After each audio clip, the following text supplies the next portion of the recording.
வணக்கம் அன்பு உறவுகளே. நிஜத்துக்கும் நிழலுக்கும் ஒரு ஒற்றுமை உண்டு இல்லையா? அதே மாதிரி கற்பனைக்கும் கதைக்கும் நிறைய ஒத்துமை உண்டு. அது மாதிரி நமக்கும் நம்ம சார்ந்தவருக்கும் நிறைய ஒத்துமை உண்டு. ஏன்னா நம்மளை போல தான் நம்ம சார்ந்தவங்களும் இருப்பாங்க, நம்ம சார்ந்தவங்களை போல தான் நம்மளும் இருப்போம். அதான் நம்ம முன்னோர் ஒரு வார்த்தை சொல்லியிருக்காங்களா, உன் நண்பன் யார் என்று சொல், உன்னை நான் யார் என்று சொல்கிறேன். இன்னொருபடி மேலே போய் உன் எதிரி யார் என்று சொல், உன் கேரக்டரை நான் சொல்கிறேன் அப்படின்ற மாதிரி. உண்மையிலே அங்கே நிறைய விஷயம் இருக்குது.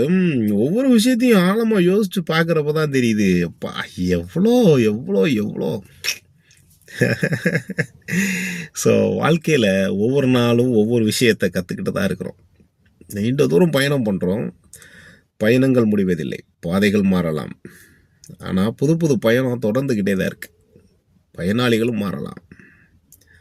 ஸோ இந்த பயணிப்பவர்களுடைய எண்ணம் ஒன்று தான். ஏன்னா ட்ராவல், அந்த எக்ஸ்பீரியன்ஸ், அந்த குட் எக்ஸ்பீரியன்ஸ். வாழ்க்கையில் நம்ம ஓடிக்கிட்டே தான் இருக்கிறோம். ஒவ்வொரு நாளும் ஒவ்வொரு கருத்தை விதைச்சிக்கிட்டே தான் இருக்கிறோம்.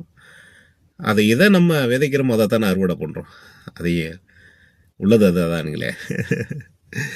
ஸோ வாழ்க்கையில் எல்லாரும் எல்லா வளமும் பெறணும், எல்லா நலமும் பெறணும். தேங்க்யூ. Take care. Bye.